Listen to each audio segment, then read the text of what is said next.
So starting the test drive in this 24 Camry XSE, I will say for the price, I do think you get quite a bit. Just right off the bat, having the leather wrap steering wheel, having the heated seats. Of course, we get that Toyota Safety Sense 2.5, which includes the radar cruise control, the lane centering, and then having this big 9-inch screen. I like how it doesn't seem as dated as the older one, but it's also not overly, it doesn't scare me in terms of all the, I guess, complications that could come of it for a typical person that's looking at a car in this segment. Now the 2.5 4-cylinder, very efficient. Not the quickest, but it also is still fun to drive, just having the manual mode, having the paddle shifters.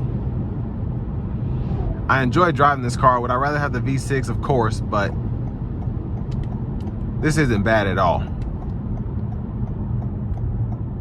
And just to show you, I'm gonna put it into the sport mode,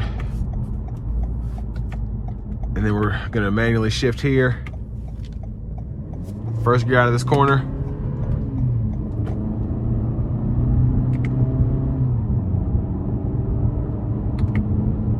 And it listens to you as you tell it to shift.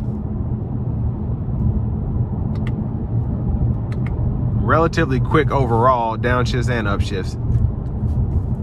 I'm gonna put it into the eco mode now, and then we're gonna turn on the cruise. So we have the lane centering, everything on here.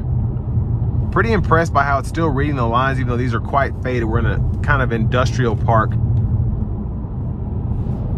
area here in Manchester, Tennessee. And I like that it still is reading these lines.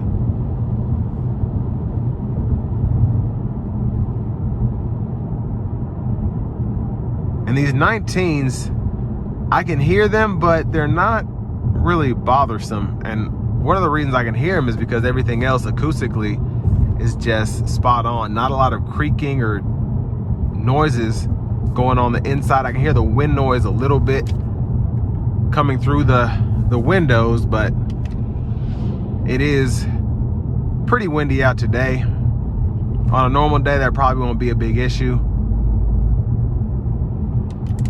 And even with the sport tune suspension, as well as the 19s here, ride quality is much better than I expected. Now, can I still feel the road? Yes, but in a good way. And if you're looking at this trim level, you probably want something that not only looks sporty, but feels sporty. And the only thing you're missing, which you can get as an option, is the V6. But I mean, you put an air intake on here, maybe an exhaust, I don't know. Do a few things to soup it up a little bit. You should be pretty okay, unless you wanted the V6 anyway. Now, this isn't a V6, so don't get me wrong, but still impressive. And you certainly can't beat the fuel economy with 38 on the highway.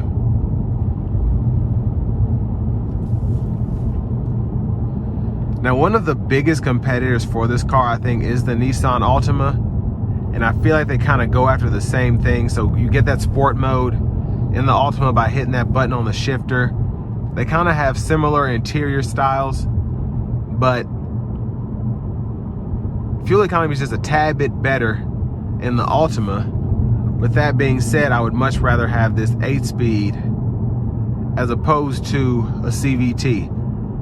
Now, I will say the 2-liter turbo, or the VC turbo in the Altima, that's a bad car. Even with the CVT, it's just so quick, it doesn't even bother me as much as in any other vehicle. But again, I just like having this traditional 4-cylinder with a traditional 8-speed automatic.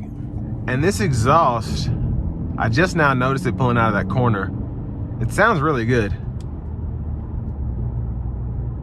So I probably would not even fool with this car. I might put an intake on it or something like that, but when it comes to the exhaust, I think it's perfect for this car.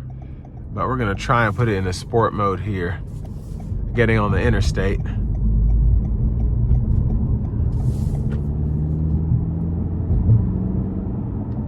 it does a pretty good job getting up to speed.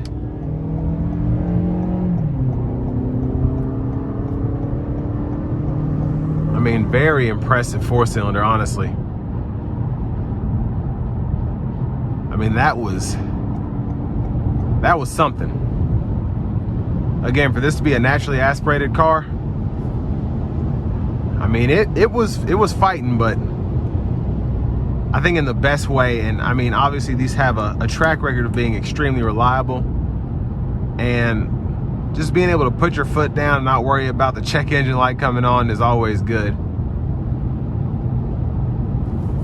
But we have the full Safety Sense 2.5 suite going on now. So lane centering's working, radar cruise control is working. I'm gonna put it into the normal drive mode. Not gonna do much, but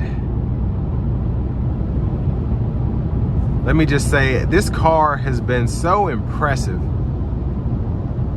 And I think, of course, I'm almost like a fan when it comes to this Cavalry Blue.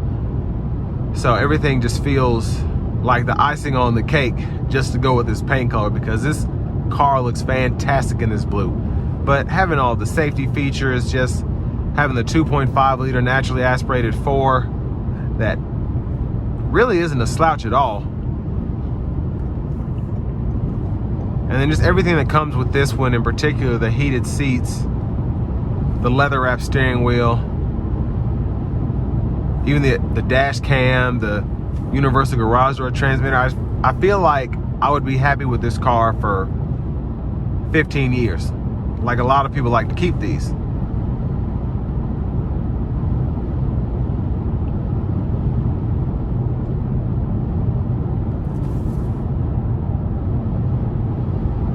And going back to the price, for this price point, I do think it is quite competitive. It might be a bit pricey depending on how you look at things, but I think it's pretty competitive in this segment.